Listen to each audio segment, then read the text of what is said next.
चलो बाबू इधर रखना।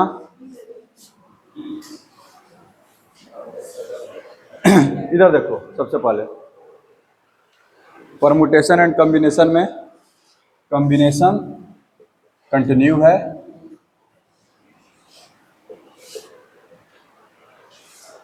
कुछ दिनों बाद परमुटेशन एंड कॉम्बिनेशन शुरू होगा।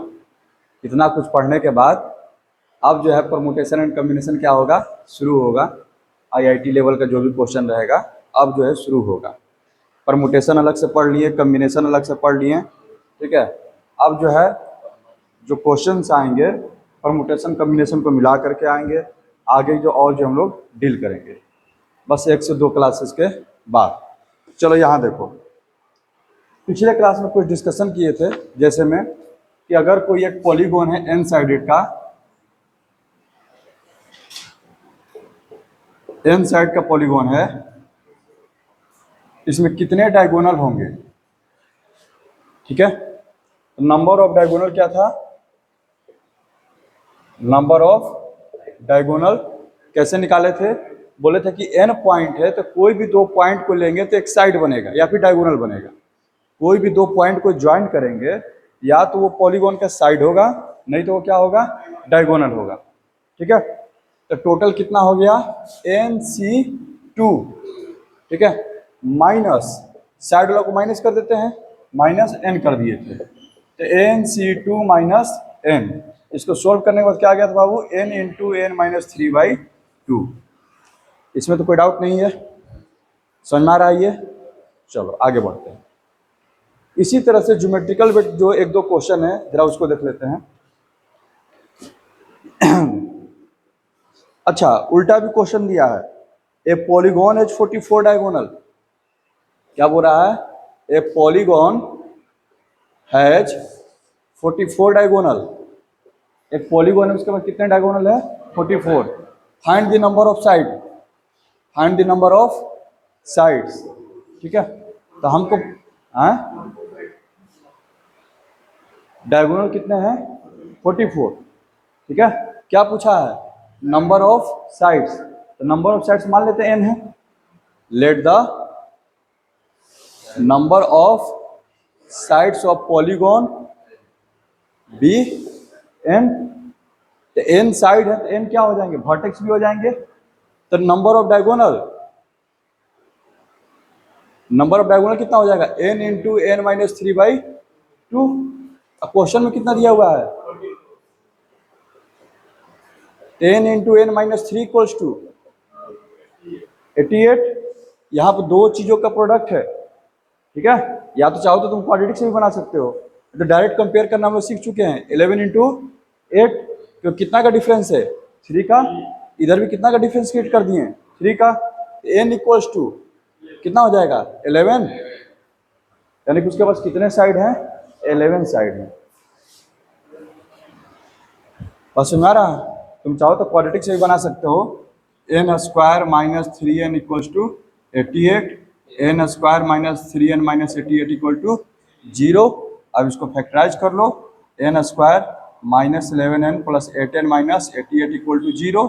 कॉमन करो, n माइनस 11 प्लस 8 कॉमन करो, n minus 11, n minus 11 into n plus 8 equals to 0। Sides तो कभी भी नेगेटिव तो होगा नहीं, कि -4 साइड से -10 साइड से, 10 इक्वल्स टू आपका क्या हो जाएगा, 11। समझ में आ गया, आगे बढ़ें, ठीक। अच्छा, इसी में जो है क्वेश्चन है, how many chords can be drawn through 21 points on this circle. एक सर्कल पर 21 पॉइंट्स ले लिए। तो सबसे पहले कॉर्ड किसे कहते हैं, सर्कल के कोई भी 2 पॉइंट को जोड़ दीजिएगा, जो लाइन सेगमेंट बनेगा उसको क्या बोलते हैं, कॉर्ड। अगर ये सर्कल है, अब कोई भी ऐसे खींच दो, हाँ डायमीटर भी कॉर्ड है। तो टोटल कितने कॉर्ड हो जाएंगे, इनफाइनाइट। टोटल कॉर्ड कितने हो जाएंगे, इनफाइनाइट। अब वही बोल रहा है कि सर्कल पर मात्र जो है 21 पॉइंट लिया गया है, 21 पॉइंट्स, ठीक है। P1, P2, P3 ऐसे लेते हुए P21। 21 को पॉइंट लिया गया है, तो बताइए कितने कॉर्ड खींचे जाएंगे। ठीक है,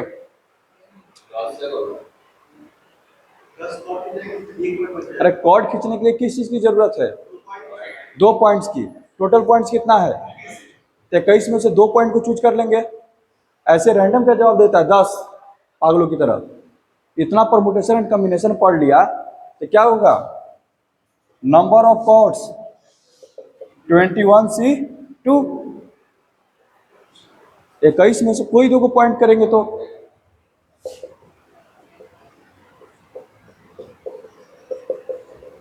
कितना आएगा? 210। समझ में आया? टोटल कॉर्ड्स कितने होंगे? 210। ठीक है।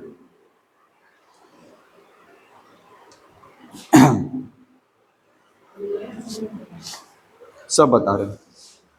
अगला क्वेश्चन है,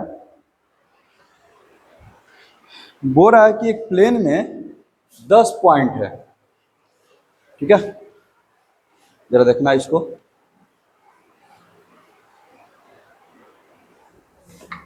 यह एक प्लेन है, इसमें 10 पॉइंट है।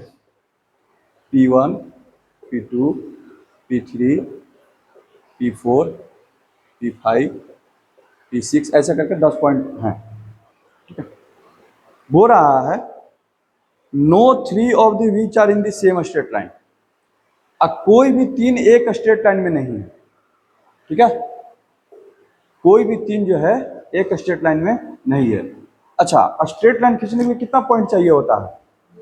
2 पॉइंट। एक स्ट्रेट लाइन खींचने के लिए कितना पॉइंट चाहिए? 2 पॉइंट। तो 2 पॉइंट से एक स्ट्रेट लाइन खींचा जा सकता है। ठीक है, अब उसने बोला है कि कोई 3 जो है स्ट्रेट एक लाइन में नहीं है।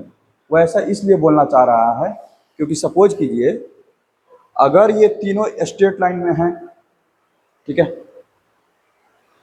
तो तीनों से एक स्ट्रेट लाइन जाएगा, यानी कि ये जो पॉइंट P1 और P2 है इससे जो स्ट्रेट लाइन बना, या फिर P2 और P3 से जो स्ट्रेट लाइन बना, या फिर P1 और P3 से स्ट्रेट लाइन बना, ये तीनों स्ट्रेट लाइन क्या होंगे? सेम ही होंगे ना।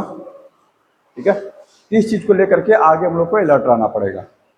जब भी पॉइंट कोलिनियर देगा तो वहां पर हमको अलर्ट रहना पड़ेगा। क्या कि अगर मान लीजिए कि ये 3 पॉइंट हैं, ये तीनों कोलिनियर हैं, हमको लाइन बनाने के लिए कितने पॉइंट की जरूरत है? 2 पॉइंट की। तो हम तो लिख तो देंगे तुरंत 3C2, 3 में से कोई 2 पॉइंट ले लेंगे तो लाइन बनेगा। ठीक है, लेकिन हमको पता है कि अगर ये पॉइंट कोलिनियर हैं, ठीक है, तो एक ही लाइन बनेगा। 3C2 का वैल्यू कितना आएगा? फैक्टोरियल 3, फैक्टोरियल 2, फैक्टोरियल 1, कितना? 3। तो हमारे फॉर्मूला के अकॉर्डिंग तो 3 लाइन होने चाहिए, लेकिन हमको क्या पता है कि ये तीनों पॉइंट कोलिनियर है, जिनसे कितना लाइन बनेगा? सिर्फ और सिर्फ केवल एक बनेगा। बस समझ में आ रहा है? ठीक है, हम बोल दें कि 10 पॉइंट कोलिनियर हैं, 10 पॉइंट, तो 10 पॉइंट से कितने लाइन बनने चाहिए थे? 10C2। 10C2 बोले तो 45, 45, लेकिन ये कोलिनियर है, इनसे कितना लाइन बनेगा? एक ही बनेगा। बस समझ में आ रहा है? कोई दिक्कत? अच्छा, इस क्वेश्चन में तो उसने साफ साफ बोल दिया कि कोई भी 3 पॉइंट कोलिनियर नहीं है, यानी कि किसी भी पॉइंट को लीजिएगा तो आपको लाइन तो मिल जाएगा। समझ में आ रहा है? हाँ, ठीक है। इसमें इसने बोला है कि कोई भी 3 पॉइंट कोलिनियर नहीं है, यानी कि 2 पॉइंट को लेकर के अगर तुम लाइन खींच रहा है तो क्या वो तीसरा पॉइंट से जाएगा? नहीं, यानी कि हर एक 2 पॉइंट आपको एक लाइन दे देगा। हर एक 2 पॉइंट क्या होगा? एक लाइन देगा। यही तो क्वेश्चन पूछ रहा है आगे। क्या बोल रहा है पहला? There are 10 points in a plane, no 3 of which are in the same straight line, excepting 4 points which are collinear. अच्छा, है बीच में, कोई बात नहीं। ठीक है, इसमें से टोटल कितने पॉइंट्स थे बाबू? 10। हटाइए इसको। टोटल पॉइंट्स कितने हैं? 10। कोलिनियर पॉइंट्स कितने हैं? कोलिनियर पॉइंट्स कितने हैं? 4। कोई दिक्कत? बात सुनना रहा है? अब वो पूछेगा कि बताइए कितने जो स्ट्रेट लाइन ड्रा किए जा सकते हैं, कितने स्ट्रेट लाइन ड्रा किए जा सकते हैं। तो देखो, सबसे पहले ठीक है। इसमें देखो तुम 10 पॉइंट लेकर के चलो, 10 पॉइंट है, ठीक है। Total number of straight lines drawn from 10 non collinear points, अगर सारे पॉइंट्स नॉन कोलिनियर हैं, ठीक है, नॉन कोलिनियर, तो कितना हो जाएगा 10C2, कोई दिक्कत? अच्छा, लेकिन इसमें वो भी पॉइंट्स काउंट हो गए जो कि कोलिनियर थे, तब उन पॉइंट से कितने लाइन बनेगा उसको माइनस करो। रुक जा, इसमें तो काउंट हुआ है ना, इसमें कैसे काउंट हुआ होगा 4C2, कोई दिक्कत?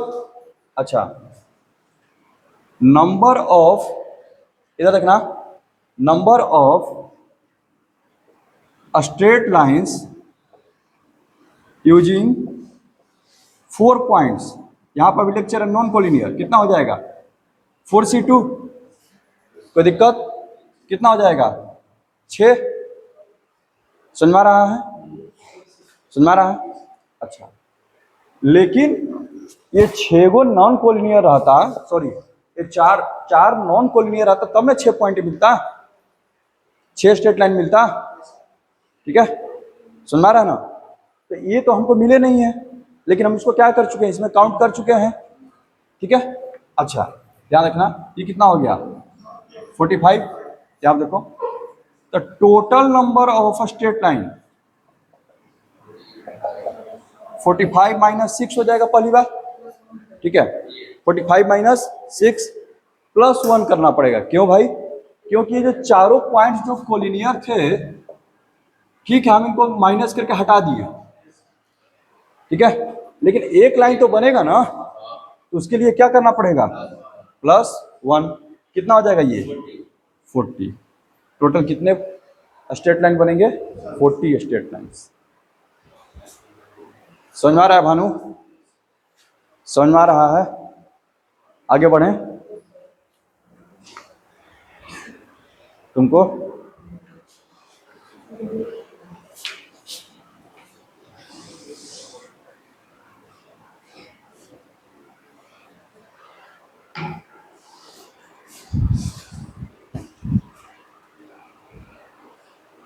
अच्छा, इसी में देखना, इसी में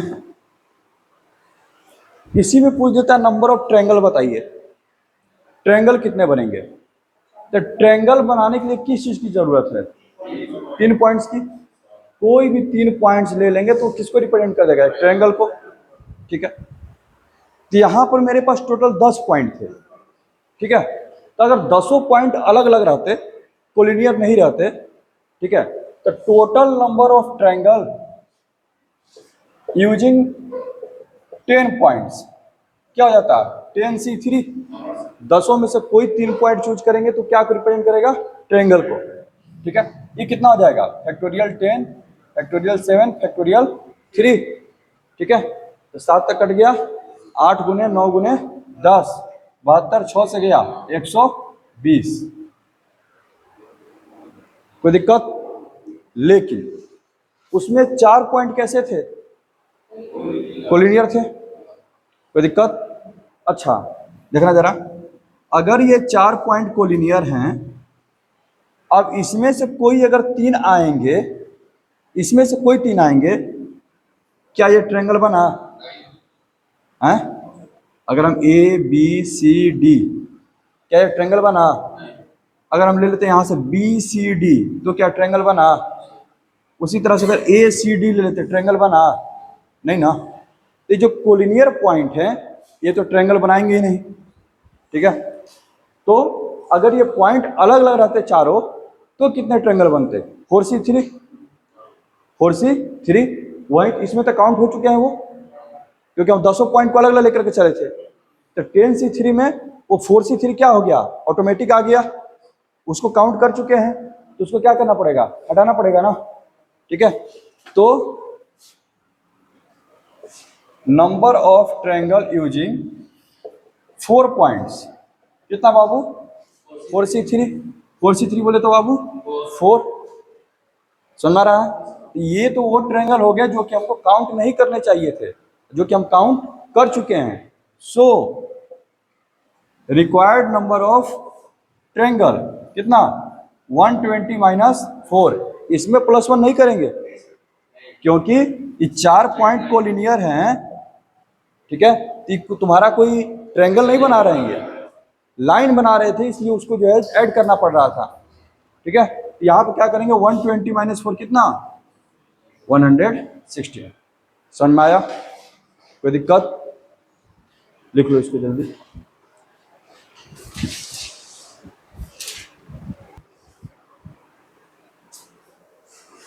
ये समझ में आ गया?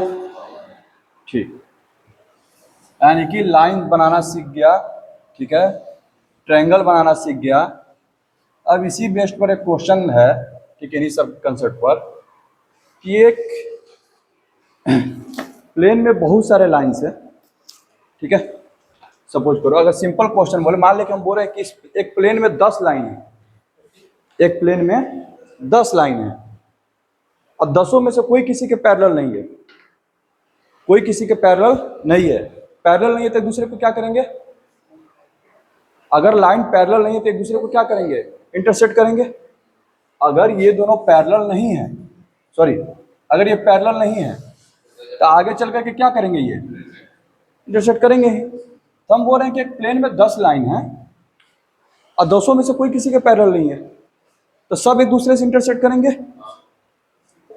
भले ही अभी देखने में नहीं लग रहा है, लेकिन जैसे ही आगे बढ़ाएंगे सब एक दूसरे को क्या करेंगे? इंटरसेक्ट करेंगे। तो बताइए टोटल कितने पॉइंट ऑफ इंटरसेक्शन मिलेंगे? हाँ, point of intersection. If there are 10 non parallel lines in a plane, then number of point of intersection कितना होगा बोलो? एक पॉइंट ऑफ इंटरसेक्शन के लिए क्या करना पड़ेगा? 2 लाइन को लेना पड़ेगा। कोई भी, हाँ, 10C2, कोई भी 2 लाइन को आप चूज करोगे तो उससे क्या मिलेगा? एक पॉइंट मिलेगा। समझ रहा है ना? कोई भी 2 लाइन तुम चूज किया तो जरूर कहीं ना कहीं जाके कट करेंगे और उससे क्या मिलेगा? एक पॉइंट मिलेगा। यानी कि 10C2 बोले तो 45। कोई दिक्कत? समझ में आ रहा है? अच्छा, अब जरा देखते हैं इसी क्वेश्चन में बाबू, इसी क्वेश्चन में एक प्लेन में, ठीक है, 10 लाइन है, एक प्लेन में 10 लाइन है and 2 are parallel to each other. 2 line एक दूसरे के पैरेलल हैं तो कितने मिलेंगे? जरा सोचो।